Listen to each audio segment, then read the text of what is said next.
میں تو اپنے دوستوں کو کہا کرتا ہوں کہ بچوں کو خرچی کے پیسے دیں تو اس وقت ہی ان کو تھوڑے سے زیادہ دیں اور ان کو کہیں کہ یہ کسی اپنے کمزور دوست کو دینا، راستے کے اندر کوئی سائل ہوا تو اس کو دینا، اور وہ بھی ان کی عزت نفس کا خیال رکھتے ہوئے۔ یہ جو نمائش کا جذبہ پیدا ہو گیا اور یہ جو سیلفی کا زمانہ ہے، اور اس نے تو رہی صحیح کسر ہی نکال دی۔ وہ کسی زمانے میں کہتے تھے نیکی کر دریا میں ڈال، اور پھر وہ زمانہ آیا کہ نیکی کر اخبار میں ڈال، اور اب ہے نیکی کر فیس بک پہ ڈال۔ اب تو وہ تقوی، وہ جو للہیت، وہ تو ختم ہی ہوتی چلی جا رہی ہے۔ آج کل وہ اجتماعی شادیوں کا ایک رواج پیدا ہوا۔ ایک دفعہ مجبور ہو کے مجھے کہیں جانا بھی پڑا، تو وہ میرا پہلا اور آخری موقع تھا۔ تو میں نے وہاں کہا کہ آپ نے مجھے جس مقصد کے لیے بلایا ہے، میں اچھائی کے کاموں کی تحسین کرتا ہوں، لیکن یہ منظر آپ کا مجھے اچھا اس لیے نہیں لگا کہ زندگی میں 3 مرحلے ہر شخص پہ آتے ہیں جب وہ مہمان خصوصی ہوتا ہے۔ جب وہ پیدا ہوتا ہے، کالا کلوٹا بھی کیوں نہ ہو، سارے اسے دیکھنے آتے ہیں۔ جب وہ عروسی کا جوڑا پہنتا ہے، چاہے مرد ہے چاہے عورت، تو اس وقت بھی سارے لوگوں کی نگاہ کا مرکز ہوتا ہے۔ اور تیسرا، جب سفید کفن اوڑھ کے آخری منزل کی طرف چلتا ہے تو سارا شہر کہتا ہے چلو اس کا منہ دیکھائیں۔ بلکہ اس کا یہ پروٹوکول ہے کہ امام کعبہ بھی ہو تو وہ پیچھے کھڑا ہوگا، اس کے جنازے کو آگے رکھا جائے گا۔ یہ اس کا اعزاز ہے، یہ اس کی تقریب ہے۔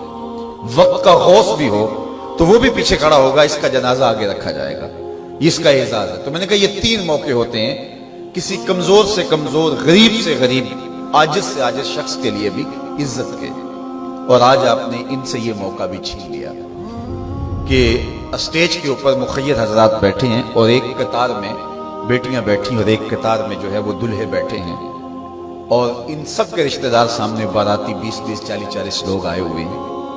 تو ان سب کی غربت کا ہم عملاً مذاق اڑا رہے ہیں۔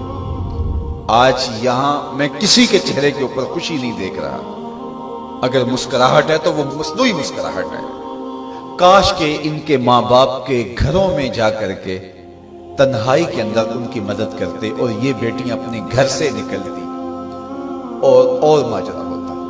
اب ان کی غربت کا گواہ آپ نے کتنے لوگوں کو بنایا، اور صرف اپنے اشتہار کے لیے۔ تو یہ مزاج پیدا کریں، عزت نفس نہ کسی کی مجروح ہونے دیں۔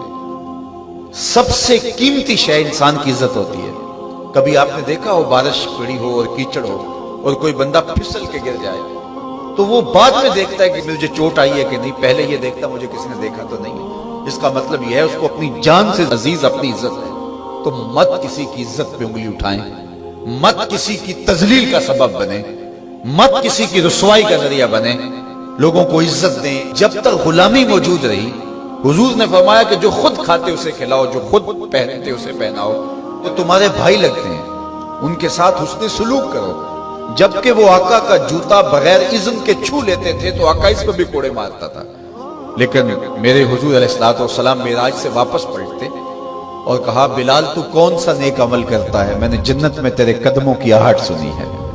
کیا خیال ہے ایسے ایک جملے نے دور غلامی کی ساری تھکن اتارنے دی ہوگی اور غلام فرش اٹھ کے فراز عرش پہ نہیں پہنچ گیا ہوگا؟ یہ عزت دی ہے۔